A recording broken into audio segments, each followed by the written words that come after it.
Hi, today I just want to clear up some misinformation about stutter. Um, so stutter is actually a fluency disorder, not a speech uh, impediment.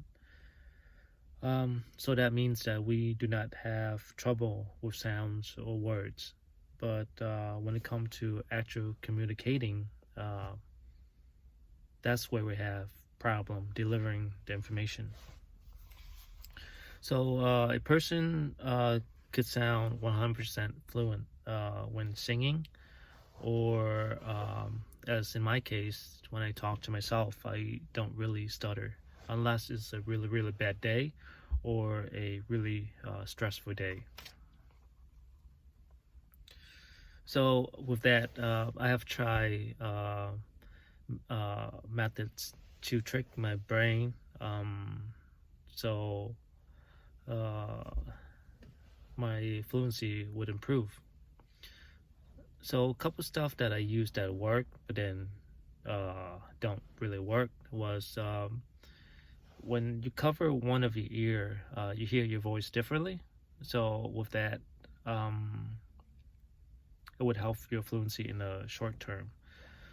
Or back then I damaged my vocal cord, so I can sound different, and that would help my that actually helped my fluency for a couple of days, but then my brain did pick it up, and my fluency have went back to where it was before.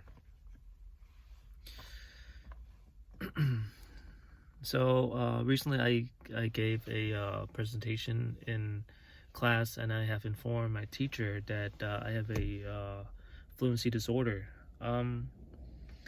And during the presentation, I did not stutter a lot because giving presentation actually reciting the information, not actually it's not actually communicating. But at the end, she told me that I did great because I didn't really stutter during the presentation. But that wasn't the point. The person who stutter can sound perfect, but when it comes to true communication, it will reveal what is true communication. So true communication is in real communicating situation, because in those instant the initiation of words or the ease of delivering message will hinder. So for me, when I talk into a big group, I would have trouble initiating and maintaining the message. To me, it's really a struggle every time. So I'm not really good at group talk. So I tend to avoid it a lot. Um, so even though I took speech language pathology classes, most of my knowledge about stutter are from past experience, and most of my techniques are my um, personal techniques that I use to minimize the stutter effort. Because the stutter is really unique and it's really individualized. Everyone uses different technique that work best for them. Some technique that work for me might not work for you. So in many video, I emphasize on acceptance because it truly has impact on your fluency, and it will maintain, not like those short term that I told you about will damage my vocal cord, or many other minor techniques that you can use short term. But acceptance have a much great impact because the fear would greatly diminish if you accept that you stutter.